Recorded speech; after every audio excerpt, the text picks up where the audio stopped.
Cost of living, still number one issue in the country, regardless of what's happening in the other parts of the politics or, of course, overseas. And we all know that cost of living has got worse in this country because of the behaviour of this federal government. Remember, it was their decision to take $1,500 automatically off 10 million workers at the height of cost of living in 2023. Remember, it got worse throughout 23 and is even worse today. But we know the Prime Minister thinks, well, it's in the same way that they were able to get away with a dozen interest rate rises because it was nothing to do with them.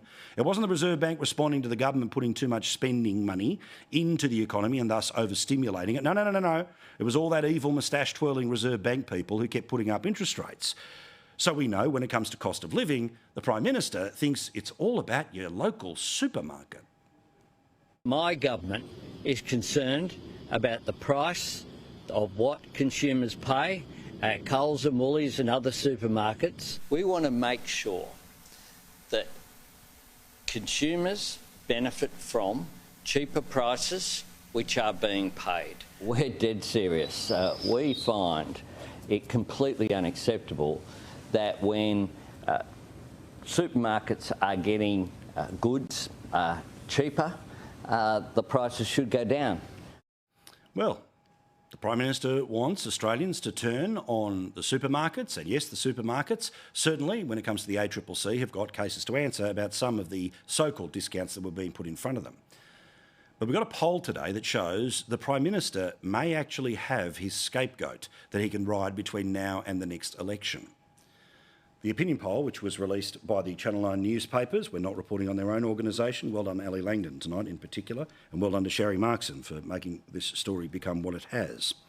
In 2022, just 12% of people had a negative opinion about the supermarkets, 24% in 2023, and now it's 42%, with 34% neutral and just 23% of people in positive. Oh, and just miraculously, to help the Prime Minister, the think tank that often supplies the ideas to the Greens, that often get adopted by the Labor Party, the Australia Institute, says this. The new polling, which has been released by them today, finds that 83% of 1,014 people who they spoke to said that supermarkets deserved some blame or a great deal of blame when it came to the rising cost of living.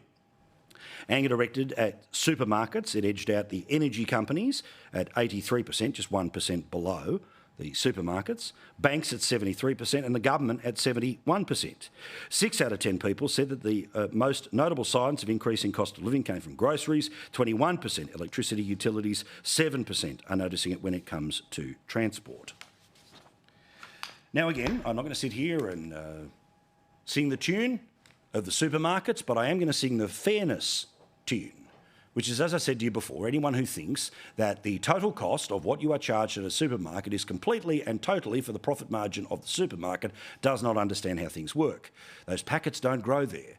They have to be sourced from a supplier, they have to be transported, they have to be either chilled or in a place that soaks up thousands of dollars of power each and every week. Of course, the people who work in those supermarkets, their wages may well go up, or you may hire more people, meaning the cost of being the supermarket continues to go up. But I know that's not going to exist in the nuanced argument now that the pinata of the supermarket is going to go from essential and absolute, as it was in 2020, when all of those people were working their backsides off when we didn't know what was going on when it comes to COVID, to now, the absolute front line of everything that's terrible when it comes to cost of living. But just a little reminder, if the Prime Minister wants to keep going this way, there is going to be a problem, which we have started to notice over a few months. The unions belled the cat on this late last year. They repeat it this year. The number of people who are abusing the people who work for the supermarket. Now, let's be very clear. In the same way that the bank teller is not the CEO of the bank, the person who is stocking your groceries, is serving you at the deli, or is serving you at the checkout is not the CEO of the supermarket. So the Prime Minister has to be careful here, because while it's one thing to try to find the political piñata, the people who are actually getting verbally and at times physically hit are the people who are working on the front line for the supermarket. Here's the union. 85% of our members report being abused in the workplace over the last 2 years. 15 to 16%. Terribly, it's been actually physical assaults.